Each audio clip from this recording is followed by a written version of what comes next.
Everyone. So I'm back with the last chapter of Charlotte's Web. I know the last chapter was pretty sad because we found out that Charlotte died, but one thing that was good is that Wilbur won a big prize and he ended up taking Charlotte's egg sack back to the Mr. Zuckerman's farm. So we will have to see what happens in this next chapter. The last chapter is chapter 22, and it's called A Warm Wind.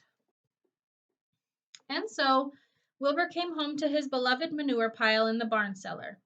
His was a strange homecoming. Around his neck he wore a medal of honor. In his mouth he held a sack of spider eggs. There is no place like home, Wilbur thought as he placed Charlotte's 514 unborn children carefully in a safe corner. The barn smelled good. His friends, the sheep and the geese, were glad to see him back. The geese gave him a noisy welcome. Congratulations, they cried. Nice work. Mr. Zuckerman took the medal from Wilbur's neck and hung it on a nail over the pig pen where visitors could examine it. Wilbur himself could look at it whenever he wanted to. In the days that followed, he was very happy.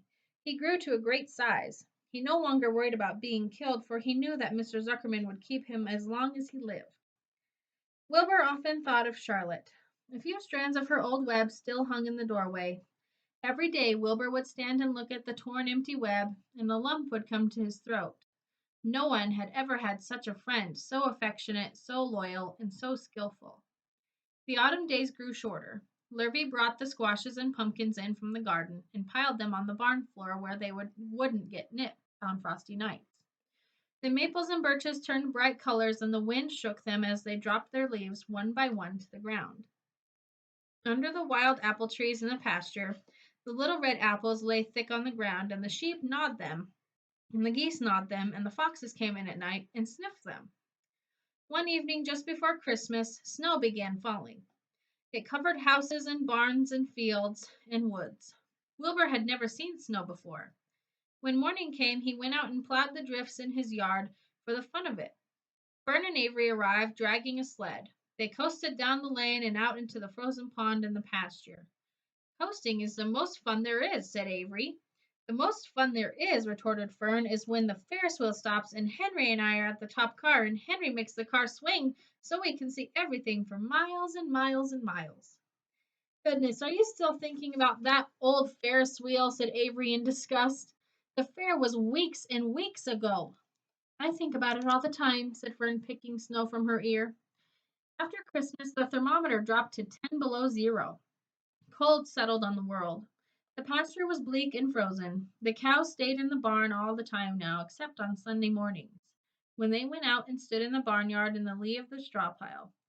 The sheep stayed near the barn too for protection. When they were thirsty, they ate snow. The geese hung around the barnyard the way boys hang around the drugstore, and Mr. Zuckerman fed them corn and turnips to keep them cheerful. Many, many, many thanks, they always said when they saw food coming.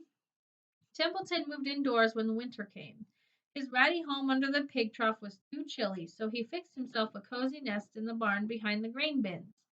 He lined it with bits of dirty newspapers and rags, and whenever he found a trinket or a keepsake, he carried it home and stored it in there.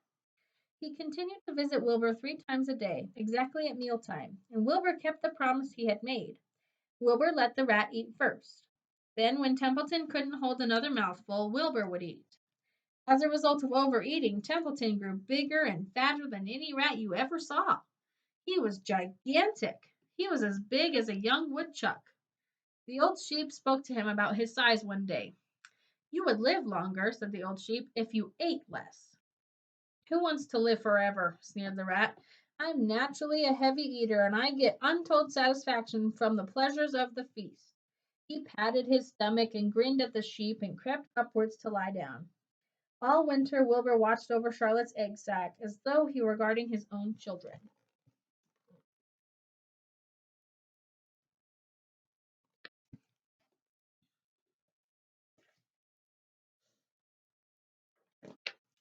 He had scoped out a special place in the manure for the sack, next to the board fence. On very cold nights he lay so that his breath would warm it.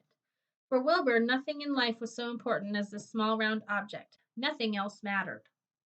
Patiently he awaited the end of winter and the coming of the little spiders. Life is always a rich and steady time when you're waiting for something to happen or to hatch. The winter ended at last. I heard the frogs today, said the old sheep one evening. Listen, you can hear them now. Wilbur stood and crooked his ear from the pond. In shrill chorus came the hundreds of voices of little frogs. Springtime, said the old sheep thoughtfully. Another spring. As she walked away, Wilbur saw a new lamb following her. It was only a few hours old. The snow melted and ran away. The streams and ditches bubbled and chattered with rushing water. A sparrow with a streaky breast arrived and sang. The light strengthened the mornings came sooner. Almost every morning there was another new lamb in the sheepfold. The goose was sitting on 9 eggs. The sky seemed wider and the warm wind blew. The last remaining strands of Charlotte's old web floated away and vanished. One fine sunny morning after breakfast, Wilbur stood watching his precious sack. He wasn't thinking of anything much as he stood there. He noticed something move. He stepped closer and stared. A tiny spider crawled from the sack. It was no bigger than a grain of sand, no bigger than the head of a pin. Its body was gray with a black stripe underneath. Its legs were gray and tan. It looked just like Charlotte. Wilbur trembled all over when he saw it. The little spider waved at him. Then Wilbur looked more closely. 2 more spiders crawled out and waved. They climbed round and round on the sack, exploring their new world. Then 3 more little spiders, then 8, then 10. Charlotte's children were here at last. Wilbur's heart pounded. He began to squeal. Then he raced in circles, kicking manure into the air. Then he turned a backflip. Then he planted his front feet and came to a stop in front of Charlotte's children. Hello there, he said. The first spider said hello, but its voice was so small Wilbur couldn't hear it.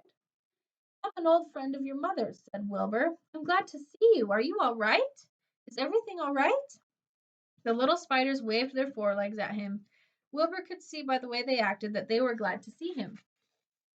Is there anything I can get you? Is there anything you need? The young spiders just waved. For several days and several nights they crawled here and there, up and down, around and about, waving at Wilbur, trailing tiny drag lines behind them, and exploring their home. There were dozens and dozens of them. Wilbur couldn't count them, but he knew that he had a great many new friends. They grew quite rapidly. Soon each one was as big as a BB shot. They made tiny webs near the sack. Then came a quiet morning when Mr. Zuckerman opened a door on the north side. A warm draft of rising air blew softly through the barn cellar. The air smelled of damp earth and the spruce trees of the sweet springtime. The baby spiders felt the warm updraft. One spider climbed to the top of the fence, then it did something that came as a great surprise to Wilbur. The spider stood on its head, pointed its spinnerets in the air, and let loose a cloud of fine silk. The silk formed a balloon. As Wilbur watched, the spider let go of the fence and rose into the air. Goodbye, it said as it sailed through the doorway. Wait a minute, screamed Wilbur. Where do you think you're going? The spider was already out of sight. Then another baby spider crawled to the top of the fence, stood on its head, made a balloon, and sailed away. Then another spider, then another. The air was soon filled with tiny balloons, each balloon carrying a spider. Wilbur was frantic. Charlotte's babies were disappearing at a great rate. Come back, children, he cried. Goodbye, they called. Goodbye, goodbye. At last, one little spider took time enough to stop and talk to Wilbur before making its balloon. We're leaving here on the warm updraft. This is our moment for setting forth.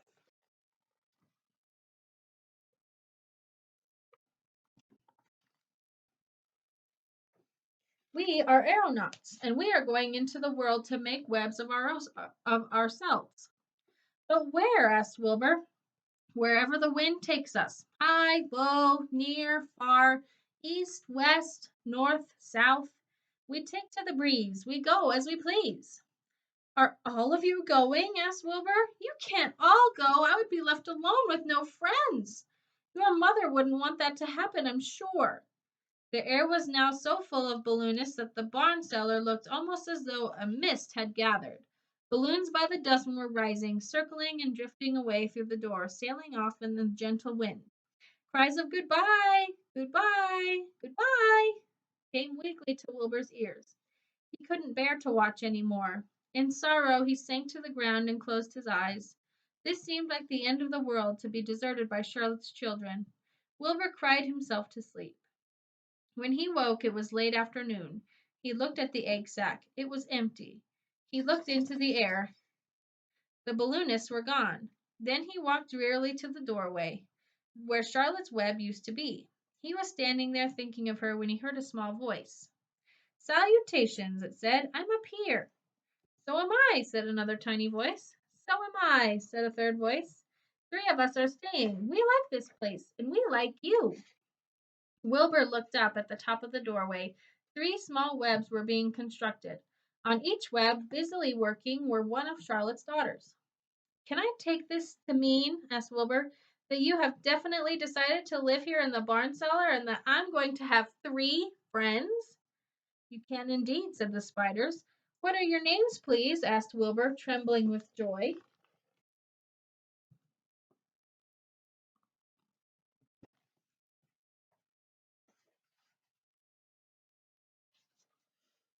"I'll tell you my name," replied the first little spider, "if you tell me why you're trembling." "I'm trembling with joy," said Wilbur. "Then my name is Joy," said the first spider. "What was my mother's middle initial?" asked the second spider. "A," said Wilbur. "Then my name is Arena," said the spider. "How about me?" asked the third spider. "Will you just pick out one that sounds nice and sensible for me? Something not too long, not too fancy, and not too dumb?" Wilbur thought hard. "Nellie?" he suggested. "Fine, I like that very much," said the third spider. "You may call me Nellie." She daintily fastened her oar blind to the next spoke of the web. Wilbur's heart brimmed with happiness. He felt that he should make a short speech on this very important occasion. "Joy, Arena, Nellie," he began, "welcome to the barn cellar. You have chosen a hollow doorway from which to string your webs. I think it is only fair to tell you that I was devoted to your mother. I owe my very life to her. She was brilliant, beautiful, and loyal to the end. I shall always treasure her memory. To you, her daughters, I pledge my friendship forever and ever." "I pledge mine," said Joy. "I do too," said Arena.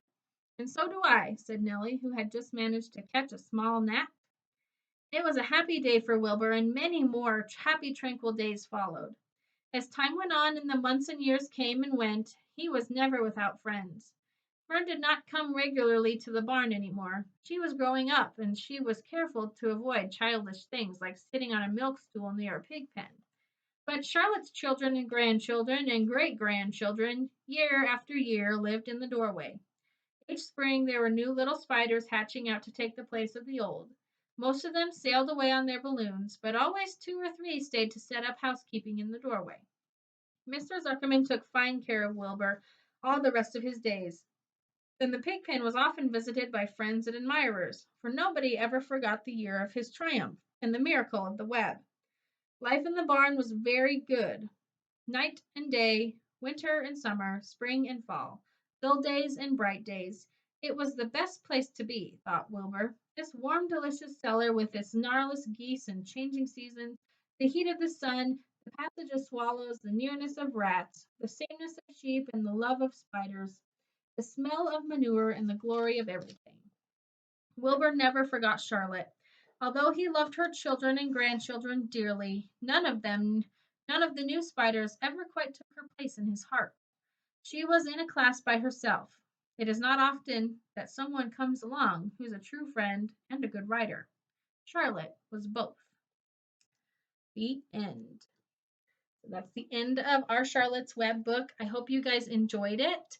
Please finish your summaries on this. I might send out a fun activity for you to do since we finally finished it. But I love you guys very much, and I'll see you in the next video. Bye.